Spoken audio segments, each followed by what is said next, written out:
It's a pleasure now to introduce our second speaker of this session, Sara Brill, who is Associate Professor of Philosophy at Fairfield University, where she is also Director of Classical Studies. Her research specialisms lie in ancient philosophy and ethics, and she is author of a book with a wonderfully appropriate title for this event, Plato on the Limits of Human Life, Indiana University Press, published last year, 2013. She's currently working on a book-length study engaged with the concept of shared life in Aristotle, and her paper titled today is Aristotle's Meta-Zoology. Sarah. Thank you. So this paper is coming out of the sort of early exploration for this study of the concept of shared life in Aristotle's two books of ethics and his Politics. It emerges on the heels of a study of the unique features of Plato's polis analysis and its relation to his suke analysis, and the desire to think about similar methodological questions in Aristotle's work. So this led me to questions about the operation and figuring of zoe in the polis and hints to the concept of shared life. My aim is to discern what we learn about Aristotle's understanding of zoe and bios from the fact that zoe can be shared, and from his understanding of what the ethical, biological, and political implications of this sharing are. So in the broader work, I argue for both a negative and a positive thesis. The negative thesis comprises a critical evaluation of Giorgio Agamben's construal of the relationship between zoe and bios in Aristotle. For reasons that will become evident presently, I argue that Aristotle's treatment of zoe in the context of human political phenomena simply does not follow the particular logic of exception Agamben attributes to it. My positive thesis stems from a claim Aristotle makes in the Parts of Animals that, and I'll quote Aristotle here, since every instrument is for the sake of something, and each of the parts of the body is for the sake of a certain activity, it is apparent that the entire body, too, has been constituted for the sake of a certain complete activity. James Linux has argued that bios names the organizing principle around which the activities of a particular organism cohere in order to produce a manner or form of life indicative of that organism. Because it names the relation between a living being's activities, it is not itself a single activity, nor is it reducible to a single form. Insofar as there are many kinds of living beings, there will also be many kinds of bioi. Bios thus does account for how the lives of living beings come to have a coherent and discernible character, but it does not name the single complete activity pointed to in the passage from the Parts of Animals. My positive thesis is that todein, living, does. But neither of these can be argued for exhaustively in the course of a single presentation. So here's what I'd like to do today. I'll offer an orienting section on some general features of Aristotle's notion of shared life, its challenge to Agamben's construction of the zoe-bios distinction, and its relevance to the larger question of life in Aristotle's thought. Then I'll turn to a more focused section on, that will consider the conditions for the sharing of life as they emerge from a few key passages on friendship in the Eudemian ethics, and then conclude with a few remarks about why the concept of shared life might be of interest to contemporary theorists who are generally sympathetic to Agamben's analysis of political life. But I'd like to open this consideration and these questions by appeal to a poetic frame, for which I beg your indulgence. Near the end of the first episode of his Suppliants, Aeschylus composes a question about public space that strikes at the heart of the forms of power he is attempting to present. He places the question in the mouth of the leader of the chorus, a group of Egyptian women who have fled to Argos seeking protection from forced marriage to their cousins, and directs it to the ear of Pelasgos, king of the Argives. In response to this request, Pelasgos sends the women's father, Danaos, to supplicate the gods of Argos and agrees to attempt to persuade the people himself. While this is happening, he asks the women to move from the altar of Zeus, where they have assembled in the traditional gestures of supplication, to an open grove for their own protection. This requested move from divinely protected and sacred space to public shared space prompts the chorus leader to ask, how can a space that is open to all protect me? That this is a question for the chorus highlights the power structure from which they are fleeing, in which a space open to all means a space in which all have access to each, a space of danger for some and an arena for the exercise of the power to seize, sulao, for others. And it is freedom from seizure, asulia, or asylum, that the Danaids seek. The clash of forms of power that Aeschylus stages in the encounter between Danaids and Pelasgos can be seen in Pelasgos' resistance to the Danaids' elision of divine and kingly power. That is, in his insistence that before he can decide on the Danaids' request, he must share the counsel of his people. But the Danaids themselves are deeply overdetermined characters. Much of the dramatic tension of the play stems from the Danaids' claim not only to the right of the suppliant, protected by Zeus, god of suppliants, and most frequently employed by those who are also Xenon, but also to a right of citizenry, to a right to Argive soil and protection on the basis of their genealogical connection with Io, the Argive maiden who attracted Zeus's eye and Hera's ire and suffered terribly for it, wandering in the guise of a cow from Argos to Egypt until Zeus finally sets her free and impregnates her with the Danaids' ancestor. Thus, the Danaids claim the right of protection both as strangers supplicating Argos and as of Argive stock, a contradiction embodied, pleading, immediate, and wringing from Pelasgos the designation, at once impossible and oxymoron, of astoxenon, citizen strangers, or native strangers, or even kin strangers. Pelasgos' resolution to the unnameable, impossible presence of the Danaids provides Aeschylus with the opportunity to celebrate a fundamental institution of democracy, and his contemporary audience with the earliest recorded depiction of a vote, which the playwright describes in terms that illuminate the nature of ancient investment in this practice. So Aeschylus writes, "Argos voted as one man and bolted it clear through like a whole to hold it fast. This is not something scratched on tablets or sealed in scrolls. It is the plain speech of a free tongue," unquote. But the chorus leader's question, "How can a space that is open to all protect me?" lays bare the conditions of democracy in an even more profound way. We can hear in it a deep awareness of the relation between how we bear the weight of symbolic life and the fragility of our embodied existence. Will we be safe here in this shared and open space created by human agreement? While in many ways this is for Aristotle a threshold question and not a foundation question, he too will spend quite a bit of thought and concern on the manner in which political community is constituted by the sharing of space and the sharing of life. So the phrase shared life is just the translation I'm using for the Greek word suzen, formed from the verb susao, meaning to live with or to live together, and used frequently by Aristotle to designate life within the polis. It is especially associated with friendship, and we can begin developing a sense for its significance for the political community in the following passage from the Nicomachean Ethics. This is a little lengthy passage, so I'll begin. "For friendship is a sharing in common, and one has the same relation to a friend as to oneself, while in relation to oneself, that awareness, that is aesthesis, that one is something choice-worthy, and thus it is so in relation to the friend as well. But the activity of this awareness comes about in living together, and so naturally friends aim at this. And whatever being consists in for any sort of people, whatever it is for the sake of which they choose to be alive, this is what they want to be engaged in with their friends. This is why some friends drink together, others play dice together, and still others engage in athletic exercise together and go hunting together, or engage in philosophy together. Each sort spending their days together in whatever it is, out of all the things in life, that they are most contented by. For since they want to share their lives with their friends, they do those things and share those things that they believe living together consists in." In the body of work on the relationship between Zoe and Bios produced in the past 20 years or so, sufficient attention, in my opinion, has not always been paid to the question of what we learn about Zoe from the fact that it can be shared, nor to the significance that the possibility of sharing in Zoe has for the relationship between Zoe and Bios.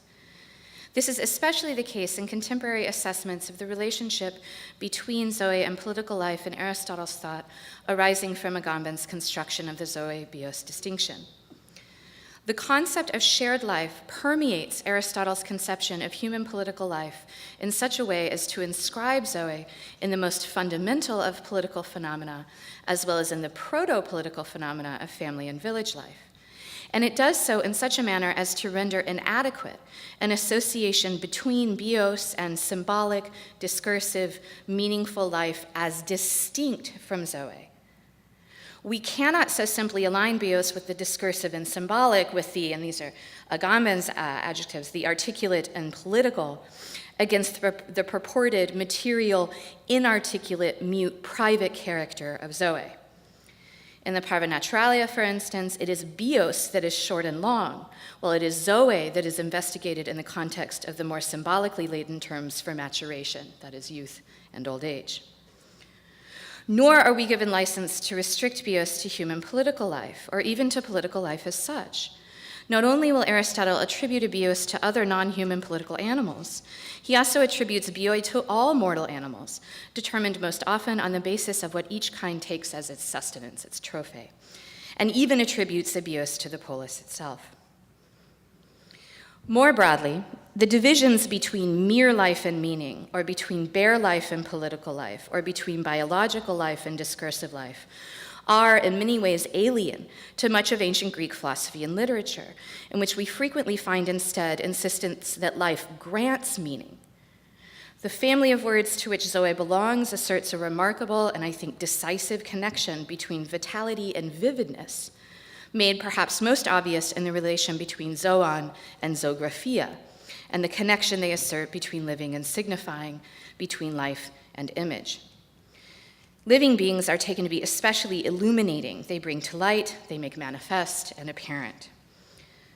So when, in his metaphysics, Aristotle treats living being as a paradigm of substance, he is working in a language permeated by terms that do the dual work of signifying parts of the body and parts of speech. And he has behind him hundreds of years of a literary and intellectual landscape that emphasize the conjunction of living and signifying. We can see this conjunction at work, for instance, in some of the most ancient poetic expressions of human action. One could hardly do better in approaching Aristotle's political theory than to look at the iconography of shared life that appears in the Iliad, and to seek therein, in the imagery it employs to depict the actions of the collective Achaean and Trojan forces, elements of, to borrow a construction of Michel Ledouce, a philosophical imaginary that profoundly shaped how Aristotle thinks about the work of the polis. After all, the list of political animals Aristotle offers in History of Animals, bees, wasps, ants, cranes, and human beings, is anticipated by the poem's imagery for human action, which draws precisely upon these and other animal collectives, such that Achaeans and Trojans are likened to swarms of bees, flies, and wasps, to flocks of birds, goats, and sheep, to schools of fish, to packs of wolves, hounds, and jackals. Just as an aside, the Iliad's illustration of those contexts in which linguistic idiosyncrasy recede into the background and shared utterance comes to the fore are especially valuable moments in the poem's consideration of the political efficacy of speech. This is particularly relevant to Aristotle because in the arc of human utterance the Iliad traces, from muthoi to apainoi, shouts of approval, to iakai, cries, logos emerges as a deeply ambivalent capacity.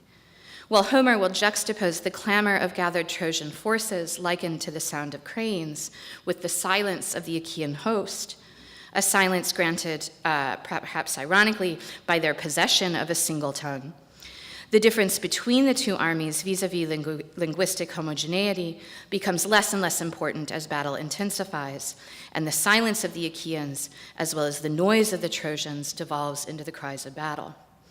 There isn't time to develop this line of thought here further, but if people are interested, it's something we could talk about more in the Q&A. But to return to the matter at hand, we can also see this broad conjunction of living and signifying in what many thinkers took to be the range of living beings, including not only plants and animals, but also planets, the divine, and the cosmos itself. We can see it at work in the understanding of the body throughout much of the Hippocratic corpus, in which it is not that bodies do not signify, but rather that they tend to do so obscurely, adelos, and that their nature must, in the language used by the author of Antiquities, be forced into giving readable signs, their silence, as Hesiod constructs it, being brought to voice. We see it at work in Euripides' tragic construction of the shining of life and in Aristotle's references to life's sweetness. Both Plato and Aristotle will feel compelled to offer not only a description of various kinds of living beings, but also an account of why biodiversity is the case, and to read in the character of animals useful information for the ethical lives of humans. And while both Plato and Aristotle will assert that a capacity for logos belongs to humans, both also maintain organic unity as a standard to which logos itself should conform. Further, Aristotle observes that the mere possession of logos is not sufficient for human flourishing. The object of human logos matters. Throughout the history of animals, Aristotle works to develop a semiotics of character from a description of body parts, discerning in the location of the eyes or the lines around them, or in the size of the ears, signs of good and poor character. But perhaps the strongest testament to the relation between life and meaning in Aristotle is found in the famous and famously enigmatic claim in metaphysics that life is the activity of mind, that zoe is the energia of nous. This is all to say that even if there is a concept in Aristotle akin to the notion of bare life, as Agamben constructs it, it is not at all clear to me that this phrase is appropriate to associate with the field of meanings expressed by the Greek zoe. When, for instance, in the history of sexuality, Foucault describes the fact of living as, and I'll quote here, an inaccessible substrate that only emerges from time to time amid the randomness of death and its fatality, Foucault seems to be describing something other than the zoe, which Euripides will describe as shining, or that Aristotle will describe as a desire of object for all. And while Aristotle will, like Arendt, Foucault, Agamben, and others, speak of living itself, he rarely, if ever, does so in a pejorative sense, in the sense of mere life. And this is in keeping with the broad scope of living things with which he is operating. It may be possible to isolate and abstract life itself for the sake of analysis, but for Aristotle, we should not forget that in the living cosmos occupied by living beings, life is never bare. All of this, I think, requires a reassessment of the manner in which zoe and bios are bound up with Aristotle's thinking about the relationship between embodiment and political life, and I'm hoping to contribute to such a reassessment. In many ways, then, this project serves a larger meta-zoological purpose or question, that is, at what points and in what phenomena do life and living beings emerge as question-worthy, as objects of inquiry? My sense is that Aristotle maintains that the phenomenon of shared life makes the activity of living especially vivid. That is, zoe becomes an object of theoria. We see life in the determinate particular bioi of others. But we shouldn't rush to assume that this means for Aristotle that human life is an end in and of itself within the cosmos. Rather, it is precisely in his analysis of shared life that we see human life investigated not for its own sake alone, but also for what human life can tell us about the arena within which all life unfolds, that is, physis. If, for instance, the object of tragedy is primarily action and secondarily character, the deeds performed by tragic characters, like the noble deeds for which both the polis and the individual are the sake, work through them, mold them, shape them, and at times crush them in the service of something that simply cannot be reduced to the well-being or even the being of their agents. So for the next few minutes, we'll hopefully confront some moments of indifference to human particularity and of erosion of individual sovereignty that present human life in its connection to, as well as its arrangement and derangement by, divine and animal life. Any attempt to measure the depth of Aristotle's anthropocentrism, I think, needs to take these moments in his thought into account. This project then marks an effort to survey the many lenses through which Aristotle views the activity of living and the wide variety of beings that conduct it, and to respond to the very familiar Aristotelian challenge to try to hold together, for instance, the account of living in the Parva Naturalia, that is, that life is the maintenance mediated by warm substance of participation in the nutritive soul, with the claim in the Eudemian ethics that living is a kind of knowing. and to wonder with Aristotle, who is the student of phusis? The one who says that anger is a boiling of the blood around the heart, or the one who says that it is a desire for revenge? Here, Aristotle confronts us with both a thermodynamics and a hermeneutics of affect, that is, both a law of forces and a horizon of meanings. The tendency to treat these two lenses as a function of an already established distinction between matter and meaning, I think, should be resisted. We're greatly aided in seeing how these two forms of account hang together by focusing upon political life as that quasi-environmental, quasi-characterological nexus of shared matter and meaning. Toward this end, we can note a duplication of the parallel constructions of these two lenses in two lists of forms of bios Aristotle provides. The first, given in the Nicomachean Ethics, is the traditional three bioi, the life of pleasure, the political life, and the contemplative life. The second, given in the Politics, is a list of forms of human bios determined, just like the forms of non-human animal bios, by mode of subsistence, or sustenance. The nomad, the hunter, the pirate, the fisher, the farmer, and the mixture of these. In the first list, meaning is granted to the life under question by the end toward which it aims, that is, by the good it has determined to be highest. In the second, form is recognized by the physiological environmental nexus that provides the limits within which the animal carves out its life. The appearance of the second list in the Politics underscores the sense in which, for the human animal, the polis acts as both a response to and a feature of this environment. So for the next section, I'll argue briefly that the relationship between these two lenses hinges on Aristotle's conception of the political role of affect. As I hope we'll see, the phenomenon of shared life rests on our ability, common to other animals, to feel not only for, but also to the greatest extent possible, to feel as another. It is in our shared affect that certain dimensions of human political life and philia become most vivid at the same time as our connection with non-human animals is illuminated. Looking a bit further ahead, the question of affect, philia, and attachment hint at the most fundamental of senses in which something can be said to be my own. And so we can see in Aristotle's analysis of private ownership an account of human attachment that needs to be included as part of his larger analysis of shared life and friendship. And I'll say a little bit about that in the concluding comments. But at this point, I'd like to focus on the treatment of friendship in the Eudemian Ethics, and specifically on Aristotle's handling of two intertwined questions: whether it is possible to be a friend to oneself, and whether the self-sufficient person needs friends. I think these discussions illuminate the pivotal role of sharing an affect as both a ground for sharing life and a form of community that connects human life with the lives of non-human animals and the divine. Near the end of Book 7 of the Eudemian Ethics, Aristotle turns to consider whether or not the self-sufficient person will have friends. He does this by means of a comparison with which he is quite uneasy with the divine, committing himself to investigating what may be finely said and what may be missed in such a comparison. This will be clear, he claims, if we can come to grasp what life is according to activity and as an end. As activity, life, this is Zoe, is perceiving and knowing. And here I'll quote Aristotle, so that shared life is shared perceiving and shared knowing. And that's sun eisthai and sun norinzain. Determining in what this shared perceiving and knowing consists will be vital to our understanding of living together.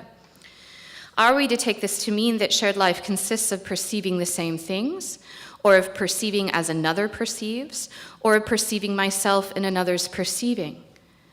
These questions have bearing on the nature of political community as well. Is it the work of the polis to produce citizens with the same perceptions, to create citizens capable of seeing as another, or to provide citizens with the opportunity to see themselves through another's seeing?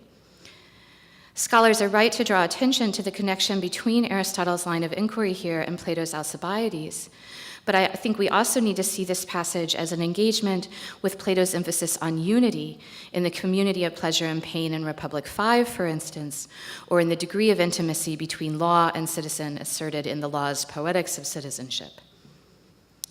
As we'll see presently, the same set of questions emerges in how we evaluate Aristotle's description of friends as other selves. So Aristotle continues.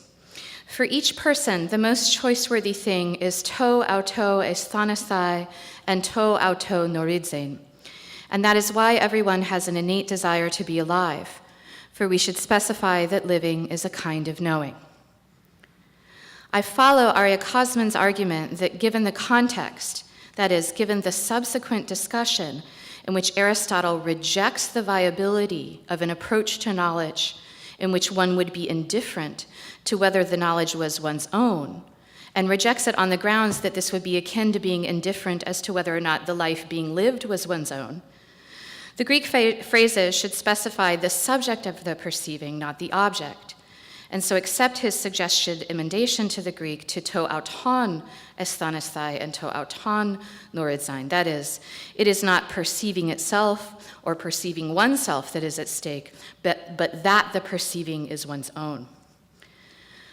I'm also compelled by Kosman's argument that the transition from a focus on the subject of perception to the object of perception, culminating in the conclusion that, this is Aristotle, one wishes always to live because one wishes always to know, and this is because one wishes oneself to be the object of knowledge, that this conclusion is accomplished by asserting the determining nature of the actions of perceiving and knowing. It is only by actively perceiving and knowing that one becomes also an object of perceiving and knowing.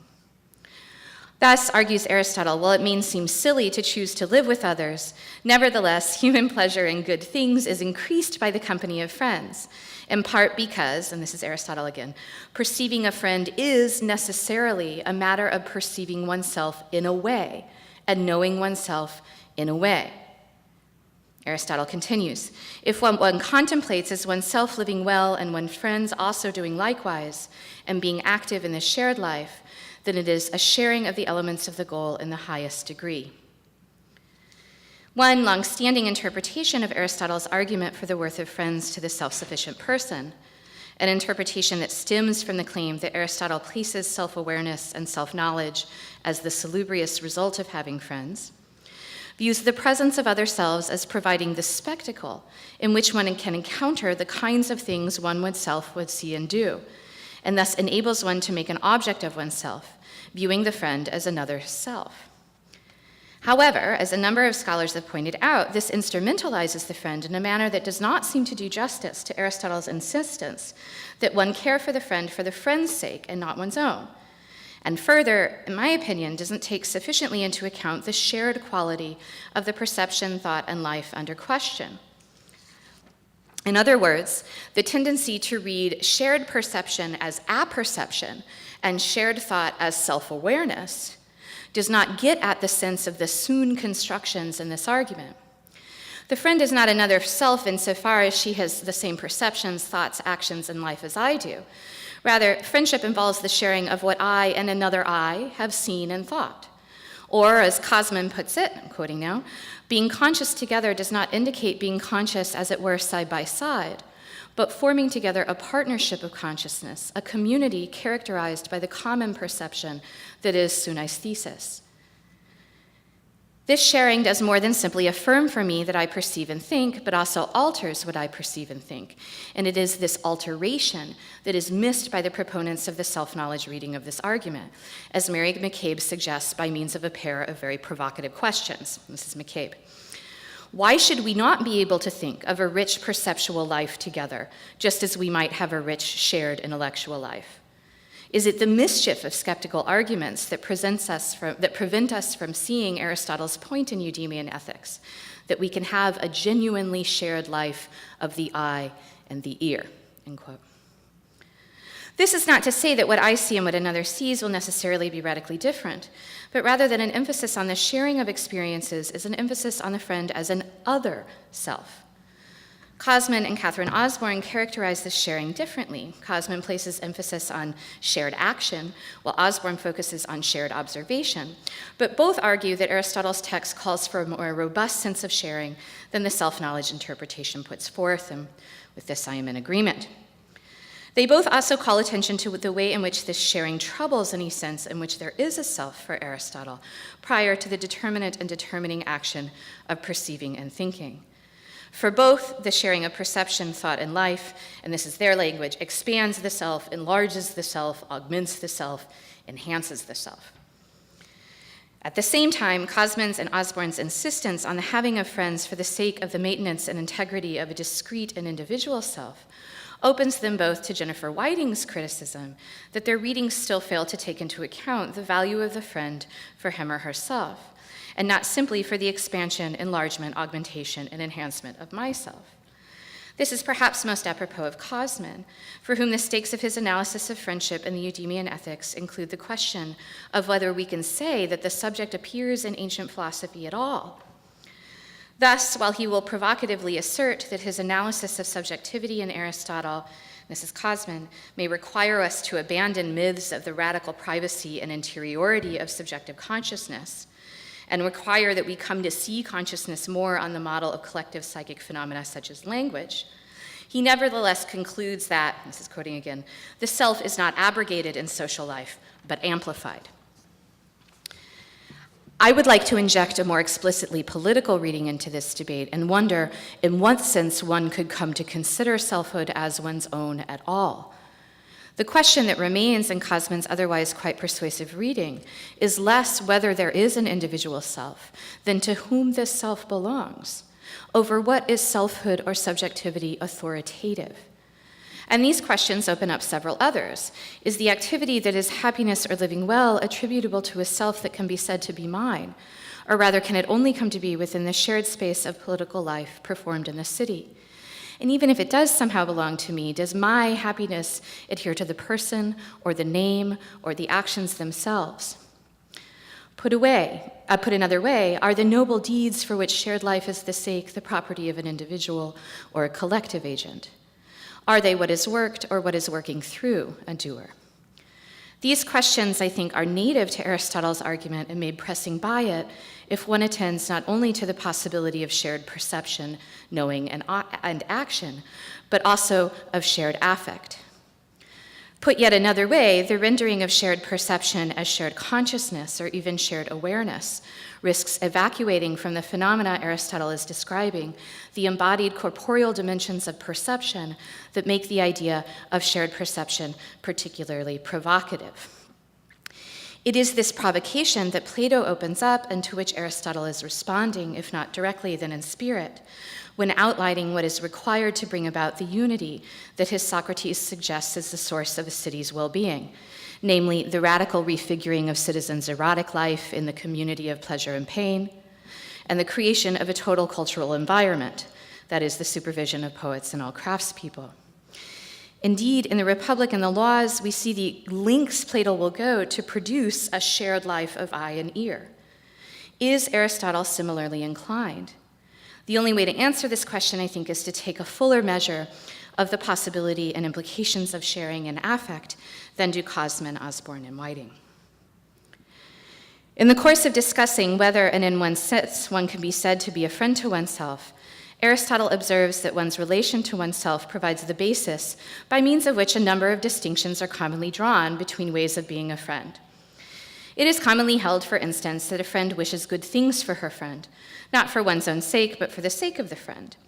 It's also believed that a friend wishes for the existence of a friend, and does so again for the friend's own sake.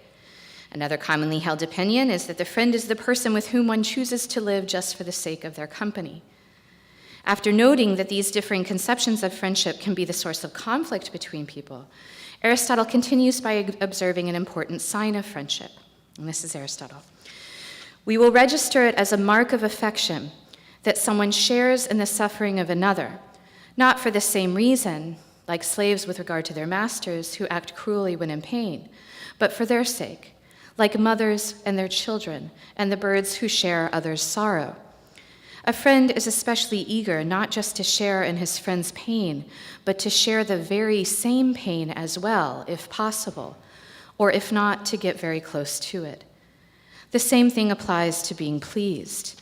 It is a mark of friendship that one is pleased not for some other reason, but on account of the person because he is pleased.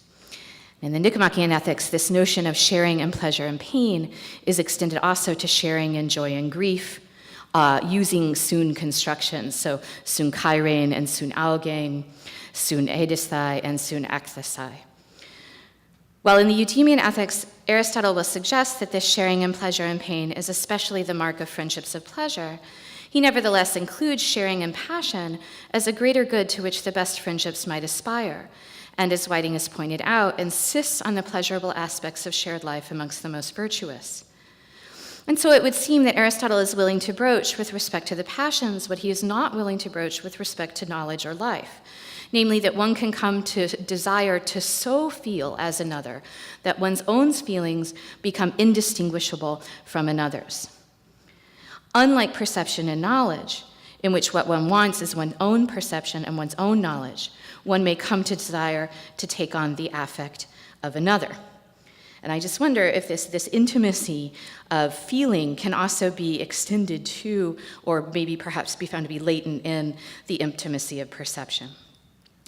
What does the presence of other people add to this? Well, then, less the spectacle of coming to action, that is, of coming to act through the activation of what is external, than the shared nexus of affect that imbues the world with meaning and significance. It is not logos alone, then, that creates the shared space of meaning. It is here, I think, that a comparison with Plato is most apropos. In the Republic, the community of pleasure and pain is described as the condition that results when citizens say mine and my own about the same. Plato's emphasis on what citizens say is not incidental to the phenomenon he is describing. I think the idea here is that, in part, to draw attention to the manner in which claims of ownership are enacted on both affective and discursive registers, and that it is this melding of logos and pathos, or of language and attachment, that undergirds all political institution and cultural artifice. I think we're seeing something similar in Aristotle's description of the degree of intimacy desired by friends. Thus, while one standard way of distinguishing between Plato and Aristotle's political theory has been to assert that Plato focuses on unity as the standard by means of which collective human well-being comes about, and Aristotle on justice, and this in turn often understood as the achievement of appropriate equality, I think we're seeing in this field of shared affect a greater proximity between the two thinkers than has tended to be granted.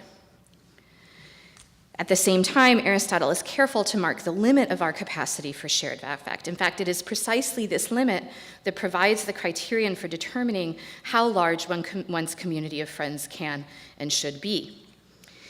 Nevertheless, he will, in the Eudemian Ethics, insist that were it possible to share this with as many people, this would be best. What I take to be especially useful and interesting for a contemporary context about these lines is their specification that it is human limitation with respect to affect, human impoverishment with respect to feeling for, that determines the limits of human community. Their suggestion that the deep transformation of such communities that would occur were the enhancement of this ability possible. And finally, their implication that such an enhancement would be an enhancement to that which makes us akin to the birds who share one another's sorrow. We could then ask of our affective lives what McCabe asks of our perceptive lives. Why should we not be able to think of a rich affective life together? Aristotle's answer appears to be simply that we can, but only within certain limits that pertain to us insofar as we are mortal, insufficient, flawed, and fragile. If we return for a moment then to Aeschylus's suppliants and to their question, how can a space that is open to all protect me? It would seem that, just by way of juxtaposition, for Plato, only a space open to all could do so, as it is in private and secret that lawless desires and violence are born. For Aristotle, the us that could or should be protected emerges from the same processes and attachments that create the space that is open to all. What the Danaids know all too well is that the success of their request for asylum hinges on the degree of attachment the Argives have to them. So for Aristotle, it's not so much belonging that is the ground of political community, but attachment. If we want to see the real relevance of Aristotle for Agamben's concerns, then I think we need to look not to a distinction between zoe and bios, but to the forms of attraction and repulsion that both see as fundamental to political life. At the very least, a fuller analysis of the mechanisms and sinews or the organs of human attachment, one that includes our relationship to property, is necessary. Thank you. Thank you for the beautiful paper, which is very important. And very important also for helping us to avoid an important misunderstanding about bare life. I couldn't agree more with you. There is no bare life in Aristotle, and it couldn't be, because bare life as a very category deals, bare life, it is a historical, artificial product of an infernal machine of the Nazi camps.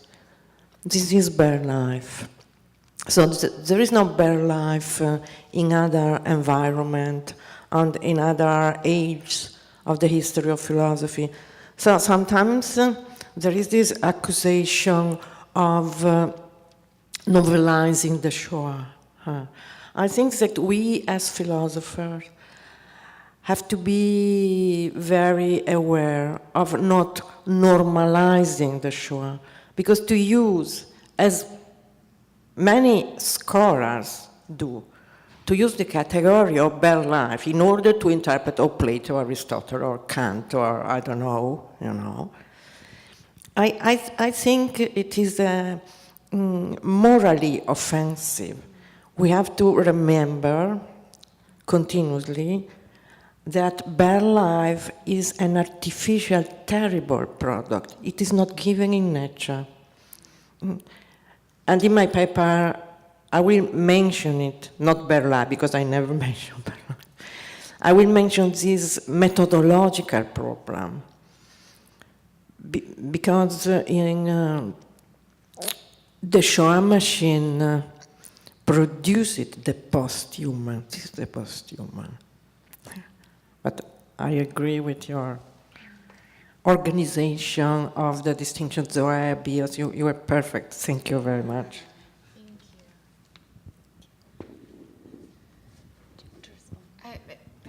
Well, just very briefly to say both thank you and that,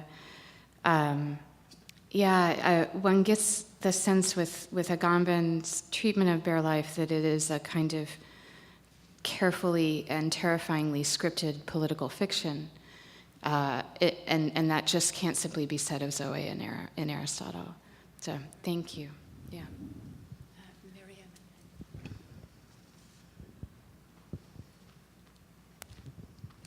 Thanks, that was really wonderful, Sarah. I'm not sure whether I understood this correctly, but I thought it was interesting at the beginning, particularly in connection with Emma's question, that you said one of the question is when does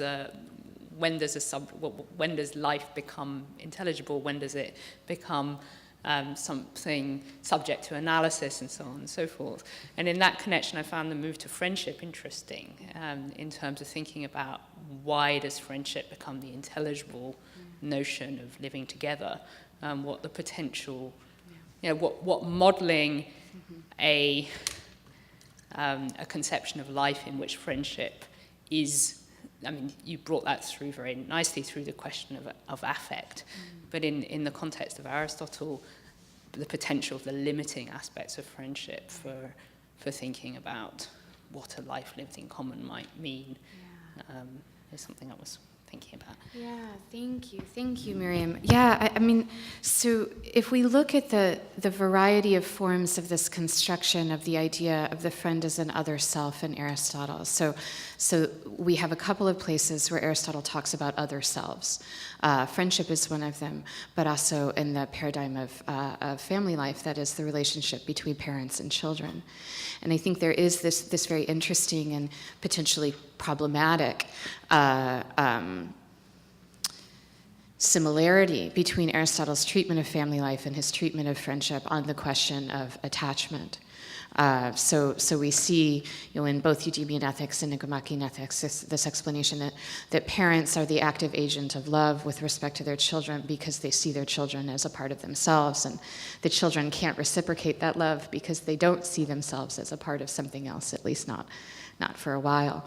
And there, in ways that I think are also interestingly relevant to Emma's project, the role of the mother is quite strangely configured as a paradigm of the act of loving, such that it is the mother's willingness to sacrifice living with her child that constitutes an indication that active loving is more noble than being loved. So that's a very strange way of construing maternity as the active principle and not the passive. But it also raises the specter of this deeply problematic sort of long history of presentation of motherhood as a form of sacrifice. So I think that's just a sort of another interesting point of connection between Emma's work and this question of what undergirds his notion of friendship. But I feel like there's something more pressing to your question that I'm not responding to.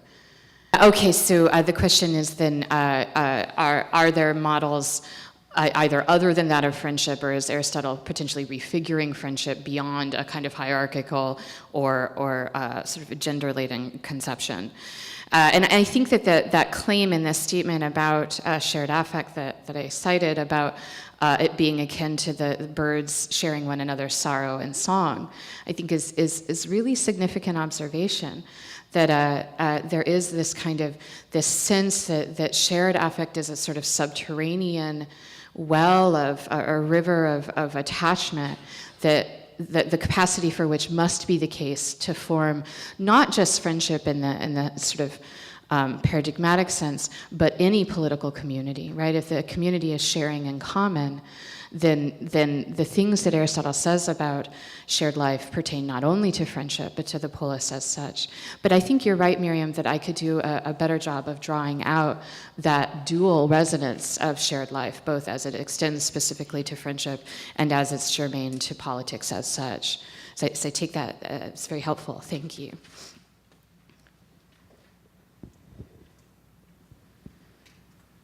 Thank you so much. You made Aristotle really interesting to me, which is not always evident. I think this is maybe picking up on Miriam's question as maybe another site to think of shared life. And I want to present it without it being reduced to a purely aesthetic experience. It seems to me, if one turns to the poetics, and you've, kind of mentioned tragedy a number of times in the paper, that there we get a beautiful example of different ways of forming attachments, of a different experience of a shared life, where, as you say it so beautifully, shared perceiving, knowing, and feeling. And I'm wondering if we move to that sphere of the theater, what concept of shared life do we get, and what types of new bonds are there created that aren't necessarily those of friendship, aren't necessarily those of politics? What relationship does my relationship to the hero have to my experience of pity, to my experience to my fellow spectator? So I just was opening that up as a possible. Yeah, Ramona, thank you so much. That's so helpful. So I envision a section on both the poetics and the rhetoric that deals with precisely these questions. So in the work, the piece of Catherine Osborne's that I work with in this paper has a lovely section on fiction as a site of attachment, so that our relation to characters in novels or in plays has this also expansive or enlarging sense of self. And I would just want to add to that the point that comes out of McCabe's question that we are in turn then changed by our attachment to these characters, so that there is this kind of reciprocity of transformation that is incredibly powerful, and precisely in the context of this sort of sharing of the pleasure and pain of characters on stage in front of us. And then the thing I always have in the back of my head then is Plato's presentation in the Republic of what he calls the greatest sophist, right? The greatest sophists are not these individuals who wander around and teach people things or purport to. The greatest sophists are those contexts for public judgment and praise and blame in the city. And he cites the theater specifically. So when groups of people gather together and collectively praise and blame. So I think that's also an important dimension to have in mind is the public context of expressions of shared meaning or shared value are deeply shaping and deeply ambivalent contexts. So we need to talk about the material conditions of that sharing of affect in the public spaces of the city. And I think that would be really interesting. So thank you very much. Yeah.